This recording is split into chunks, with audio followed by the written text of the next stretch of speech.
Hey, what's up, everybody? Welcome to my channel. This is Two Legs Better, and you know that's my stage name, I guess. Two Legs Better, and welcome back. I have not been making videos for a while because of all kinds of things. I took travels and stuff, but now I'm back, and it's the mid-season for the Buckeyes already for the 2025 season, and a lot have been going on, and I want to kind of review the process and share my thoughts with you guys. And it's so exciting this season because of all the changes and all the news there. And I just love my Buckeyes. And full disclosure, my real major, my main field is teaching, management, leadership, and coaching. So that's what I pay the most attention to. But I went to Ohio State a number of years ago, and I started to follow the team since the Tressel days. So I have been seeing all the things from Lieutenant Governor of Ohio, the Jim Tressel, the great Jim Tressel, and Luke Fickell, and then Urban Meyer, and now Ryan Day.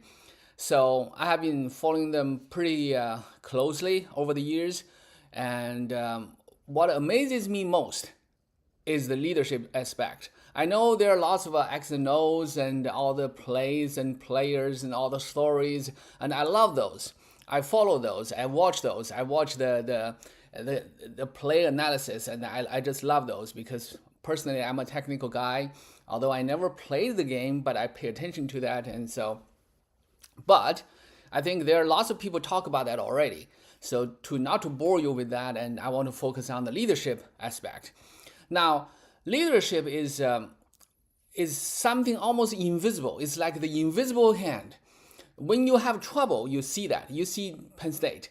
It's clearly a leadership problem. It's not a personnel problem. It's not a resource problem. It's a leadership problem. But what, how, where? It's hard to say. It's really hard to say unless you do a very in-depth leadership review or analysis, and you can't just get to the bottom of that.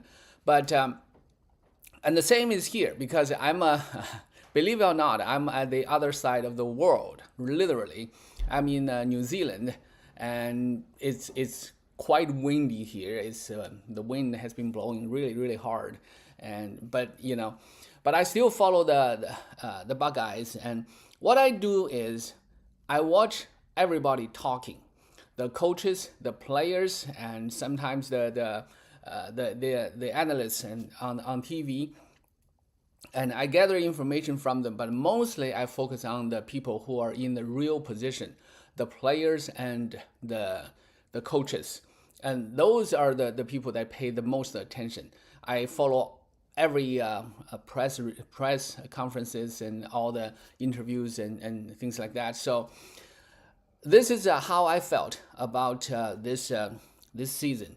I know, last weekend, and the Ohio State, the Buckeyes went to Urbana-Champaign and beat number 17 team in the nation, in the University of Illinois, and beat them 34-16. That's an 18-point win. And somehow afterwards, a lot of people were not happy. I wasn't one of them. I was actually quite surprised because for me, when I watch the game, I want to focus on the game. I don't want to go to the forum to see people bitching about it, okay? Because that's what we do, for fans, the majority of fans, that's what we do. Every time they open their mouth, they want to say something significant, usually it's negative. It's almost like only negative things can attract people's attention or something like that. I don't know. But still, I watched the game. At no point during the game I felt I was worried. I think, yeah, well, no, things happen, but the team tried to get the most out of that or something like that, But the thing is, I never felt worried. That's why when I get online afterwards, it was, even Ryan Day himself said, quote unquote, ugly win. I don't know, quoting whom, because he's the head coach, right? Did he think it's an ugly win? It wasn't perfect, right? But, it's Illinois. It's a good team. Anywho, so let's review the season so far. I want to describe how I felt the Ryan Day has been handling the team. I tell you, I follow Tressel closely. I followed Urban Meyer closely, but I'm super impressed by Ryan Day. And recently, there's a statistics come out and saying he was ranked only one time out of top 10 in his whole tenure at Ohio State. That's remarkable. That's 99%. That's above everybody else. Then the next one is 84%. And so that's just remarkable. So he's clearly a master, and he won the national championship last year. That kind of helped solidify his position and quieted a lot of the criticism. So, but anyway, let's take a look and see how he managed this year, and see if I can not necessarily make you agree with me, but just to share to you what I saw there. So now, let's look at this is the first game. The first game was at home against the number one team in the country.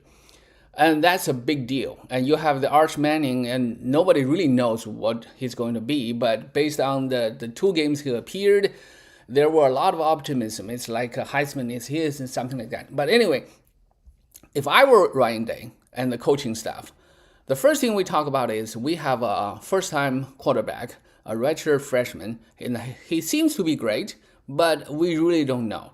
And he doesn't have Will Howard's running ability and the experiences. So how he was going to respond, we don't know. So it's naturally to have a conservative game plan, and that is to rely on the defense. And what a defense that was, right? So, and if you look at the data here, the numbers, Texas has had more passing yards, more rushing yards and things like that. But if you look at the game, the defense has been great. It's kind of like bending but not breaking, but it's better than that. They don't break, they just stop it. So the first quarter, they shared downs and punts, and then the beginning of the second quarter, the Buckeyes took the lead, 7-0, based on how the defense was playing, because Texas couldn't do shit, quoting someone from Champaign, couldn't do shit with the Buckeyes defense. So the Buckeyes was like, okay, then we can be conservative. We don't have to put a lot on the shoulder of Julian Sain.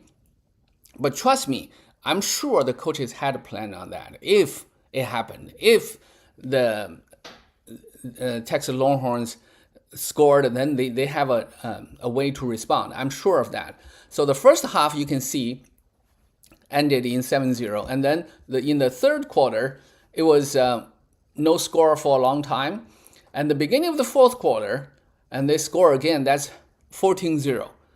If you have been watching the game, you felt the game is done, is finished, because of the way the defense has been playing, right?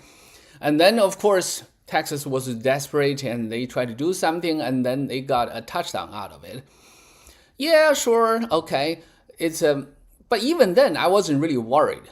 Part of that is because the quarterback, Julian Sain, has been playing great, and part of that was because of how well the defense has been playing. So, and the end of was basically the game. It was not even a scare. It was a little bit pressure maybe, but it wasn't really a scare. It was a great game. So that really started the season with a good note, on a good note. So, and then the second game is a tune-up game. I don't want to talk too much about that. It's a Gremlin stage, so it's just everything clicking, 70-0 and all these things. So that's really just whatever you do is going to work, and the defense just continue to show whatever you do, it's going to work. And I'm going to comment on why the offense and the defense summarily after I review all these games. So this is the second game, and now let's go to the third game. And the third game is against Ohio. Ohio wasn't really bad, actually. It was the MAC champion, and they just beat West Virginia. So they have a chance, a small chance, but they had a chance. They actually scored 9 points, and the TD was a little bit of fluke because of if Lorenzo style just tackle the guy, it probably at most 3 points instead of 6. But anyway, so the final score was 37-9. You feel like the Buckeyes could have done more. However, you think about it, if I'm Ryan Day, Brian Hartline, do I want to put everything out? No. But I want to test my guys. I want to know what's going on because, sure, we have a first-time quarterback. We also have a brand new backfield. We know a little bit about C.J. Donaldson, but we really don't know how he's going to fit into this offense. And then we have James Peoples, the second-year guy, and then we have 2 freshmen. And Bo Jackson was great during the spring practice, but we don't know how it's going to turn out. And he's a freshman. You don't really want to put too much on a freshman right away. So you want to see a lot of things. And then you look at all the personnel. I know there's a lot of criticism about too many use of tight ends. But the thing is, this is the deepest the tight end room Ohio State has ever had. So I think it kind of makes sense for them to at least to experiment a little bit to see how it goes. And also part of that is because, Brandon Inniss has not really been emerging as the threat that people believe he was going to be. He has been valuable. It's confirmed by Ryan Day and the teammates because he did a lot of other stuff, but just not the real threat that like a Jackson Smith and Jigba was. But who was? It's just a too tall order, I guess. But still, you see my point here. So I think the coaching staff basically is trying to say, okay, so let's see how the team does. Okay, and this wasn't really a challenge either. However, the 4th game was a challenge because you travel to Washington. I think Washington is a top 25 team. It should be ranked in the polls, but it just wasn't. And it's one of the top offense and defense in the country, at least statistically. So, and it's they have a 20-some game home field win streak there going on at the time. So it's clearly, and Buckeyes had to travel across all those time zones. So there were a lot of things against that. Again, you go back to the first-time quarterback and the brand new backfield and all those things. And this game was kind of really, really interesting. It's I don't know. A lot of people may not like it, but I love it. Why? Because this is like 2 great teams. It's like almost like 2 NFL teams. It's not the Patriots against the Rams in the Super Bowl yet, but it's kind of feel like that. The Buckeyes basically, I'm not gonna give you an inch. You can move, but you can't score. So I'm going to stop you there. And then the Buckeyes offense is, okay, you don't give me a lot of chance, right? Okay, every time you give me a chance, I'm going to make the most out of it. 6 possessions for the whole game for the Buckeyes, and they score 24 points. So that's 3 touchdowns and 1 field goal. That's 4 out of 6 times they scored. And the other side, they scored only 6, two times. That's a winning formula. And again, at no time during the game, I felt like we were going to lose the game. And that's how well the game was managed. I know. I mean, a lot of people say, why not throw it downfield? I mean, why though? Why would you want to throw it downfield if the other team doesn't give that to you? If they have a good plan, and again, you have to be impressed with Julian Saint's decision making, and I'm going to talk about that. I'm going to talk about his relationship with Ryan Day, after I finish review all 6 games here. But anyway, so this is the Washington game. The Washington game was, it just shows dominance. I think Joe Klatt had a good point. He said, the Buckeyes are not even running yet. They are just jogging, and they beating everybody comfortably. And that's how I felt. It's like I don't need to because of the great defense I have. So, and this is the fourth game. And then there's the fifth game at home against Minnesota. Minnesota was okay, a good team, but not really very high. And also it's playing at the Horseshoe. So this is, first, there was no angst in this game. We all know Buckeyes are going to win. However, the Minnesota was a good team as well. It was well coached, and they try different things. Then they come out and move the ball and get a field goal. But after that, they couldn't do shit, right? They couldn't do shit. So, and then the Buckeyes just did whatever they wanted to do. They throw it deep. If you give us the chance, and Julian Saint just proved that he can do that, and they tried some things, and it's just great. I just love that. It's it's a great game. I don't think many people are complaining about this game, and and then there's the last game. The last game was Ohio State traveled to Illinois.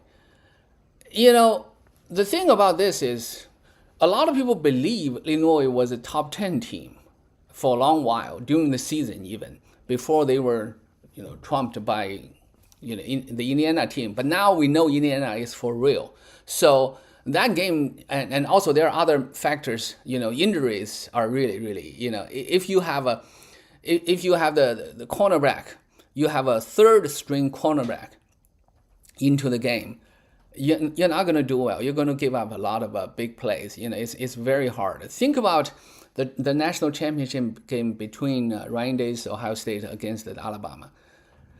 When you don't have the horses, you just cannot run with the other team. They can do whatever they want, basically. So that's just I agree it was a fluke. So Illinois is a good team. Is it a top team like Indiana? No. But it's a very good team. It's 17, I would say, within top 15. So it's a good game. It's a good team. And also because the weather and things like that, there are lots of unpredictable things. So you never know. And and Bielema has a lot of dirty tricks as well. So, but anyway, let's not talk about that. I don't want to make it like a personal attack or anything like that. But it is what it is. If you're a coach, if you are Ryan Day and Brian Hartline, you need to prepare the team.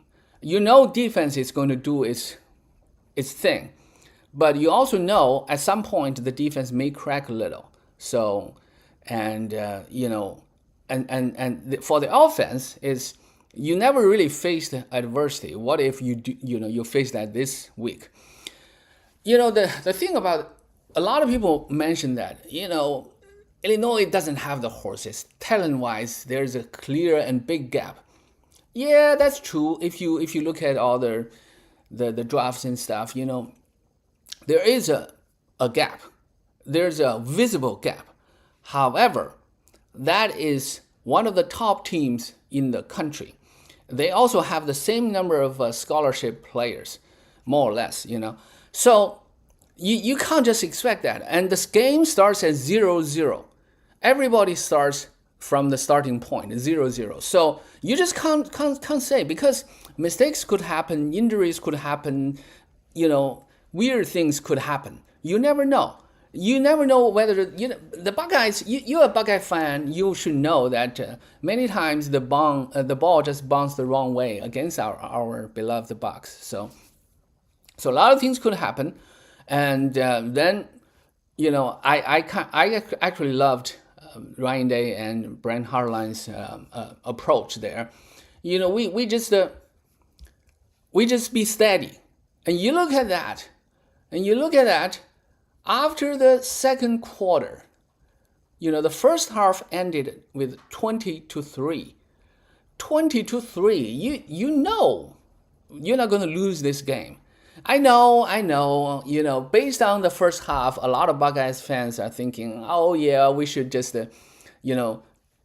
just finished the game like 40-6 or something, and they are not really happy with the 2 touchdowns the Illinois had, and particularly it was fueled by Bielema's comments afterwards, saying, "Oh, we should do the no huddle, all the time because they couldn't do shit about that."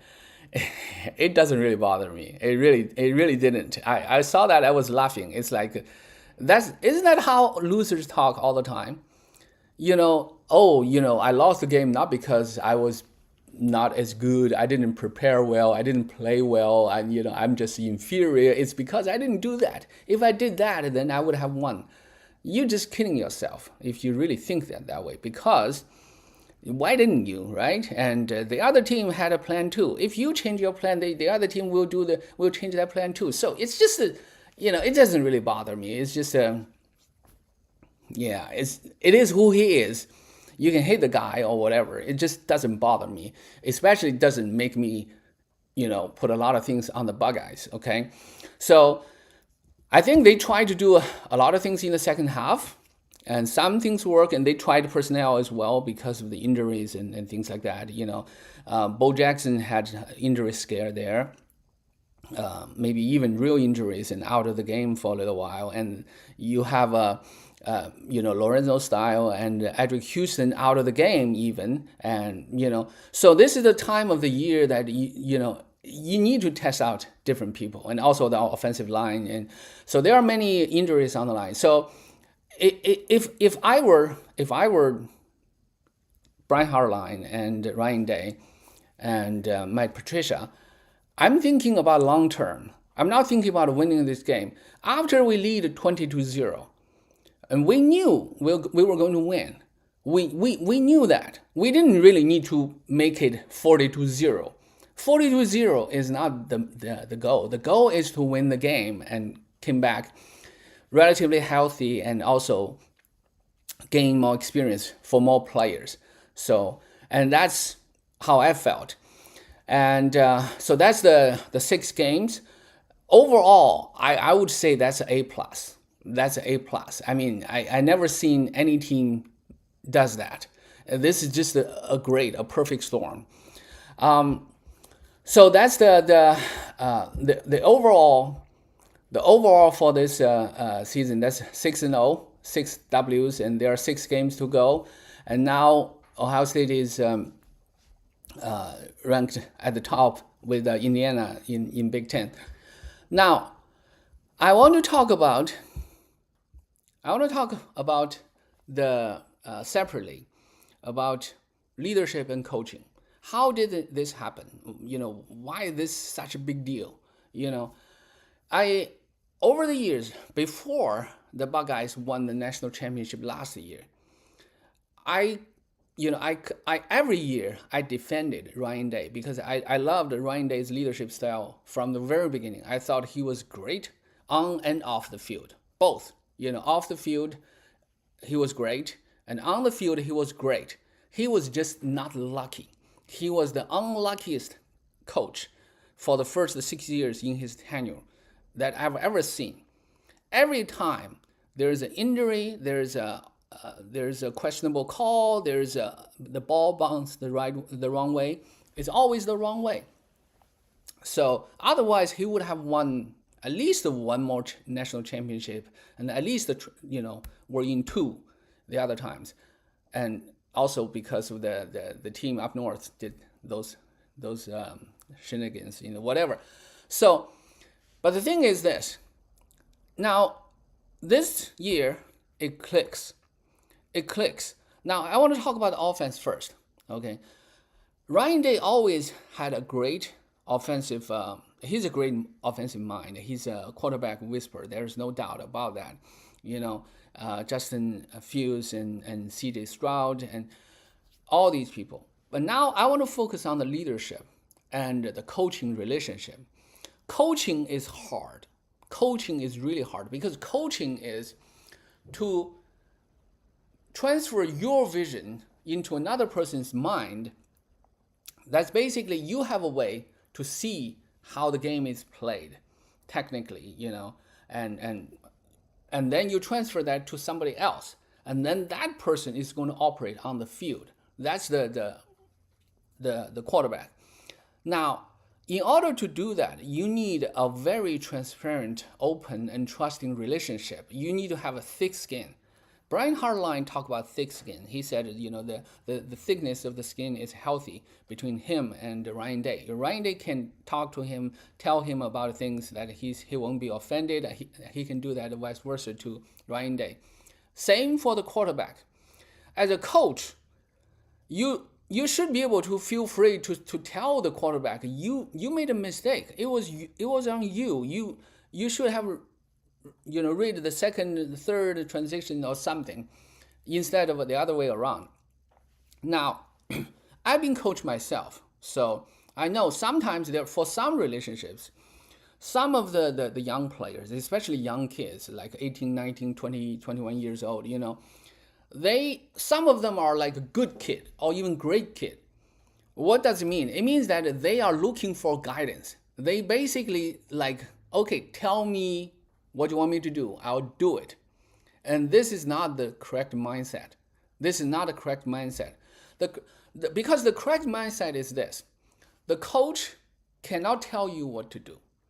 What they tell you is the process, how you can see the field, how you should work on your technique, and how you should go through the progressions, make a decision, and then execute on that. And that's what they can tell you. And then afterwards, that's the feedback. They can tell you, you missed this and missed that. You could have done that. You can. But the thing is, it's not a criticism when they give you the feedback afterwards.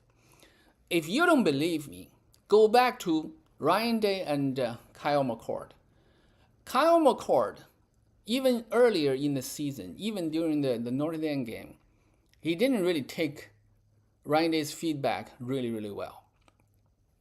You can see the defensiveness from his body language. I might be reading too much to it, so maybe Kyle can come out. If I did, I apologize to that, but that's what I saw. Because after the conversation, you don't see the relief from Ryan Day's face. What you saw was more frustration because the information didn't get crossed to the quarterback. That's the most frustrating thing as a coach for me as well. If I'm giving feedback to a player, and the player was defensive, and I felt like, I felt hurt basically, because the player didn't really trust me enough to believe I was doing that for his own good to help him, and he was being defensive. Now, what we know about Julian Sain, Julian Sain not only has a thick skin, the thick skin, so he can take it, and he had a thicker skin, so he can fight back. Ryan Day openly commented on that. Ryan Day said, I pointed out something, and he told me that's not what happened, and I checked, and he was right. And this is even better. That means he knows what's on the field, and he is secure enough to tell the head coach what he saw was right. Not only just what he saw, but what he saw was right and better than what the coach on the sideline saw. And that's just above, okay? Now, you might say, oh yeah, well, but then why there were not so many explosive plays and stuff? Well, the answer is simple. They didn't ask him to do that. And you check the play analysis, and clearly the team is trying to do something. And there were things that clearly works, but they chose not to do. Why? Because I think the only answer is that they are trying to figure some things out. It's not because they just want to pile on points. When you are leading 20-0, there's no reason to make it 60 to 10. Really, there's if you can, of course, you do it, but there's really no reason to strive for that, make it a goal. It's just I don't think that's. you think about this weekend. This weekend you go to Wisconsin. Wisconsin is done.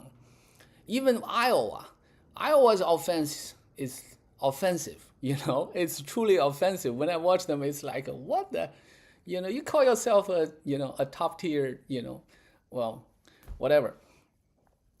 And they gave up 37 points to that offense. So you would think for the Buckeyes offense, it should be at least double that.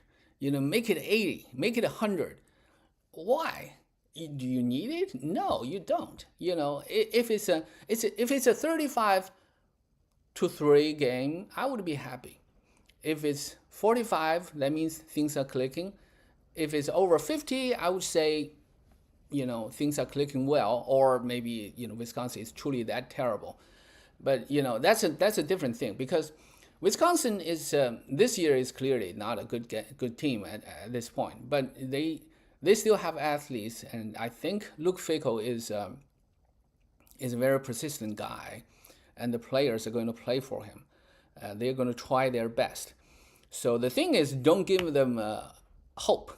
Don't make them think that they have a chance. So just you get a 20-point lead, and then just go from there, right?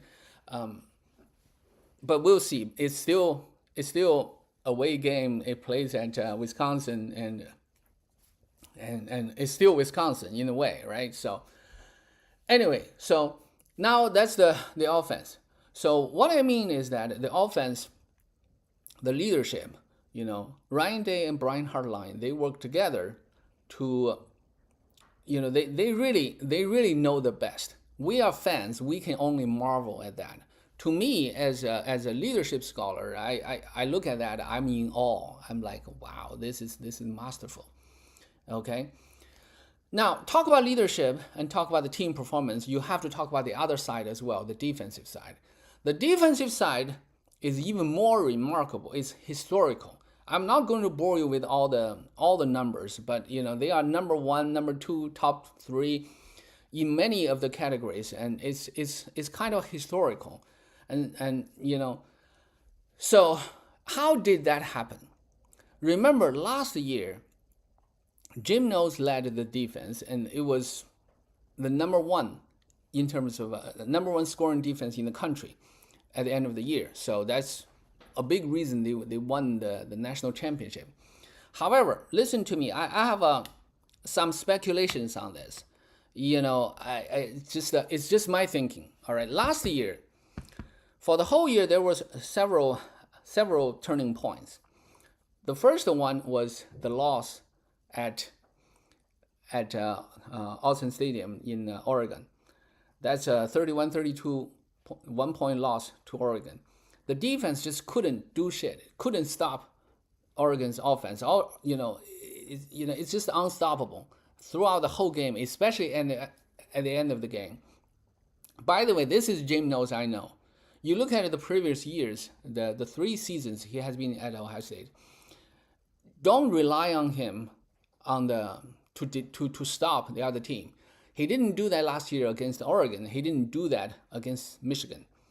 Okay, I know it was a low scoring game, and the quarterback throw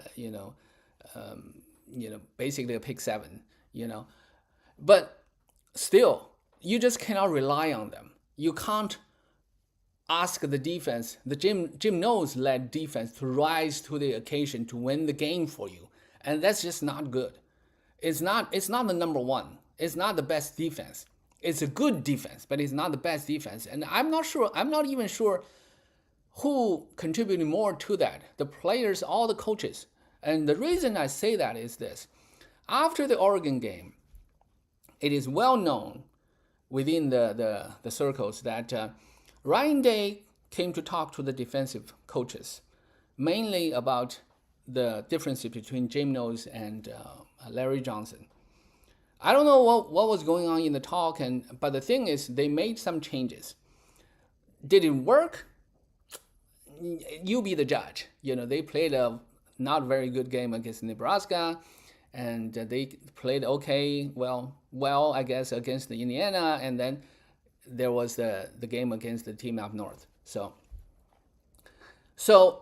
but after the loss to the team up north, the very famous, the legendary player meeting happened.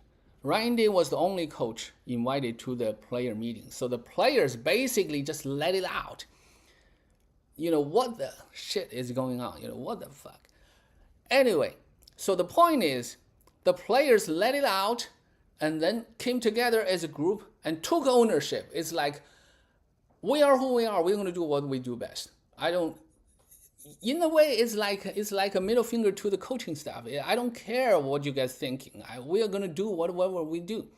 Of course, it's not like that. Of course, you still need the coaches and stuff, right? So that's when you see the difference. You see how they play against Tennessee. I was like, wow, this is different defense. But is it because of Jim Knowles?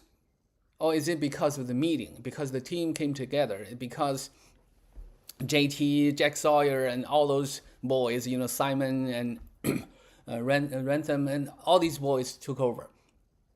Which one was it? You be the judge. To me, I think it's more to the players. So I'm not really surprised to Jim Knowles' defense performance at Penn State this year. So last year was last year, and then came this year, right? Matt Patricia. Matt Patricia, his hiring was one of the more divided ones recently. In recent years, Ryan Day hired so many assistants. Some of them received great praise, like Jeff Hafley, and some of them not. I wouldn't name the names there, but if you're a Buckeye fan, you probably know who I'm talking about. But the thing is, when he chose to hire Matt Patricia, a lot of people had question marks because of his head coaching experience at Detroit.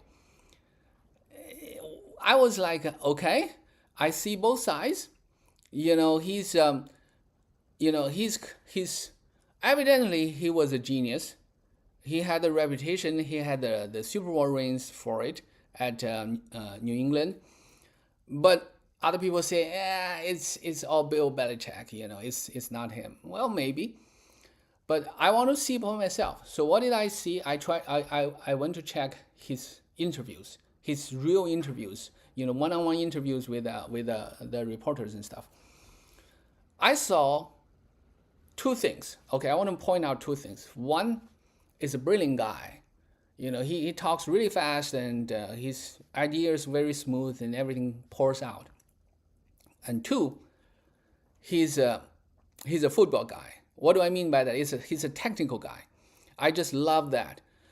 You ask him some general questions, he would answer intelligently. But if you ask him a football question, it's like his eyes lit up, and he can talk for hours without stop. It's kind of how I felt when I'm talking about the things I'm passionate about. I saw that I immediately like, wow, this guy, he's smart. He's truly smart, and he's great at what he does. However, like I said, you talk about leadership and coaching. It's not about what you know. It's about whether you can embark your wisdom upon another person. These are 19, 20-year-old big-time athletes at Ohio State. Would they listen to you? But I wasn't really in doubt, because you just show them the rings, show them the Super Bowl rings, and that will give you credibility right away. But Matt Patricia did way beyond that. He just connected with everybody and talked to everybody, and I think it's Arvell Reese. Was it Riley Patterson? No, I think it was Arvell Reese. Said that he talked to Matt Patricia more in 2 days than all the time he was with the previous defensive coordinator, that's Jim Knowles. So, if you are a defensive coach, if you are a coordinator, how would you coach someone if you don't know them? And how you coach them if they don't know you? I'm just baffled with that. But clearly, Matt Patricia wasn't that. He mingled with the players, he talked to them and answered all these questions. And this is such an important thing in the mentor-mentee relationship, the coach and coachee relationship, because not only you need to tell them or teach them what it was, you also need to know what they can handle. Like I coach badminton. Badminton is a very technical game. There are lots of things, how you position your feet and even your knees, your elbow, your wrist, your finger, and the racket, and all these subtleties, all these movements, and how you understand how the birdies fly, and all these subtleties. Not everybody can handle that, both physically and mentally. Some people understand it pretty fast, other people don't.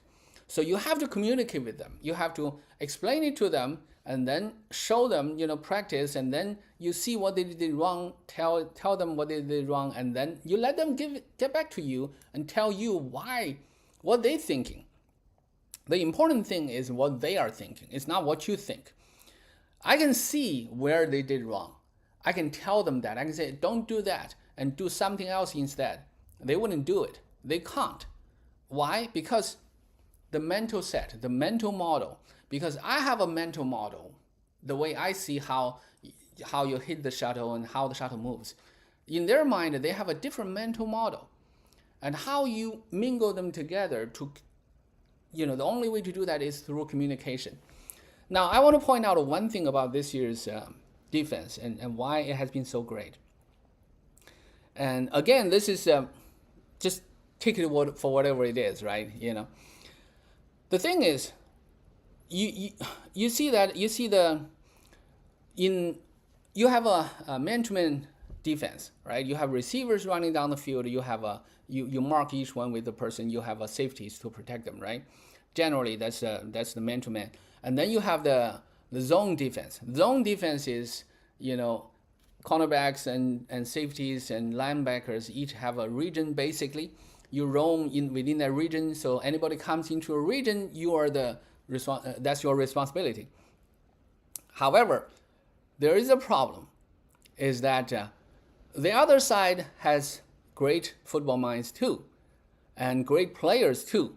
They are not going to do exactly what you think they will do. They will try to disrupt your plan. And what's going to happen then? What you do is this team, I never seen previous team do this. This year's team, what they do is they hand it over to another person. It's like maybe we started by man-to-man coverage, and then this guy kind of trying to run to your region. So now, okay, that's your responsibility now. They don't need to tell each other. It's so natural. Go to the Washington game. Go to the Washington game. See how they have a spy on DeMond Williams. DeMond Williams is one of the best playmakers in the country, no doubt. He should be, I don't know shit, so I don't know. But I think he should be at least considered by the Heisman, by his numbers alone, because he did so much for his team, okay? The loss to the Buckeyes wasn't his fault. Well, maybe kind of, but you know what I mean. But what they did to that is, technically, Arvell Reese was the spy. So he was mirroring the quarterback. But he wasn't the only one. At one point, I think it's in the first half, DeMond Williams started to run to his right. And Arvell Reese followed a little bit, but didn't really continue to chase because Sonny Style was in the region. And Sonny Style actually did two things. I remember he was literally covering the guy, I think it was the running back, and spying on the quarterback. So theoretically, if the play continues, if the running back pass Sonny Style, it will be directly passed on to Arvell Reese. And Sonny Style will exclusively focus on the quarterback. That's just beautiful to me. It's just beautiful, great communication, so smooth transitions. And I think how did they do that? Is by understanding the game at extremely high level. It's just it's go above and beyond the X and O's and all the physics of the game. And that's how well Matt Patricia has been doing to this team. He basically teach the team, teach those top end athletes, what the game is like, how you deal with the definitives and the fluidity of the game. I just love that. I don't really care about, well, I do to some extent, but I don't really care about, like shout out to teams or, don't give up any touchdowns and that stuff. What I see is, I see those plays. It's just beautiful. Okay, so the defense has been playing lights out. With the defense like that, the offense is basically free to do whatever they want to do. Okay, so to summarize, I would say this year's coaching staff is the dream team. It's on the offense, that's Ryan Day worked together with Brian Hartline. So far, so good. It's been great. I would give them an A or even A+. And the defense is definitely A+ for Matt Patricia. And of course, the players emerge as well. But there's so many details, nuances to that I don't want to get into, but I want to tell you my evaluation, my reaction is it's been great. Okay, now, lastly, what's going to happen next? What should we expect? I think the CBS, I forgot who was the guy who talked about it. Then people say, for the second half of the season, regular season, what's the number one thing the Buckeyes should be aware of? Or, what's the number one threat or number one weakness for the Buckeyes? And the guy said boredom. And that's exactly how I felt. I think if you are bored in the football game, you're gonna lose. This is Wisconsin. Maybe they don't have the sharp teeth, showing to you, but they can still bite. And then there's the Penn State. Penn State is a wounded animal. It's a wounded tiger, a wounded lion. The lion, you look at that is, resting on the ground with the bleeding and then, trying to catch breath. But it's still a lion. It can still bite you, okay? And so you don't know what to expect. If you think, oh yeah, it's just let's kick them when they are down, it's not gonna happen that way. And then there's UCLA. That's a good example. It's a shake to the system. You suck. You don't deserve to be here. You are ashamed to the Big Ten. Then they rise up, say what? And they won 2 games. And offensive explosion there. So you can't really take anybody lightly. But it's kind of hard because the first half, everybody's saying, the Buckeyes, they lost so many people to the NFL, 14 draft picks, and they need time. We don't know who they really are, offensively, defensively. And now everybody coming out, wow, this is the best ever. That's quoting Nick Saban. That's right poison. That's really poison. You're sitting there, you listen to that, you watch everything is positive. You're so great. Oh yeah, I guess I am. It's just so great. So that's certainly what the coaches have been talking about. But I don't think it's going to happen to this team. It's because of the leadership. I think the team has great leadership. People like Brandon Innes, they wouldn't let it happen to the team there. Okay, Arvell Reese has been the backup for 2 years, and now he's being starter and immediately jump onto the field. And people talk about him like the defensive MVP for the whole defense, for the Buckeyes, for the number 1 team in the country, the best defense in the country. And you see how he interacts with the reporters. The reporters were like, how you feel, suddenly being great, being called great. Okay. He was almost apathetic. He just doesn't want to get into that. And then ask, how would you describe to people about yourself, like a scout report? He just couldn't care less about that. It's like, why would I want to do that to you guys at this point? I have so many games to play. I don't want to just say, oh yeah, I'm fast, I'm strong, I'm great, I have great understanding of the game, I know where to go, I can make play, I can make tackles, I'm just great. Why you want to say that, right? You don't want to. Why? Do that after you win the national championship. Then you can come out and give a scout report, because then that's when it matters. If he decides to go to the NFL this year, then that's what they want to know. Then that's what matters, right?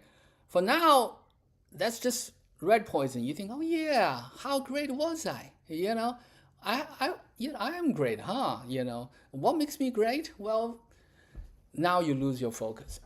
But I just don't see the team has that. And then the next few games, they have Wisconsin, Penn State. And Penn State is a tricky game. We'll see how it goes. And then there's Purdue, and it's at Purdue. And then there's UCLA, and then there's Rutgers. So it should be a smooth sail. I don't expect any hiccups in those games. And then there's the team up north game going to Ann Arbor. And that one could be tricky. For one is the weather. It's going to be cold. And for two is we actually don't really know how well the Wolverines is going to evolve. And it also depends on where they are. Can they beat Washington this week? If they do, they might still have a chance in the game. And then they have a lot to play for. Even if they don't have a chance for anything significant like a college playoff berth, they still want to be the Buckeyes, and so we really don't know what's going to happen to that game. But to me, I decide not to worry about that at this point. I just want to see the Buckeyes beat Wisconsin this week and go from there. So now, this is the near the end of my episode, podcast, whatever you call it. And this is how I've been following the Buckeyes, and this is my beloved Buckeyes. And I basically try to review the things from a leadership perspective, and I just want to enjoy that. I hope you do too, and it's a great game. All right, so that's the end of the episode, and all right, so I'll see you guys next time.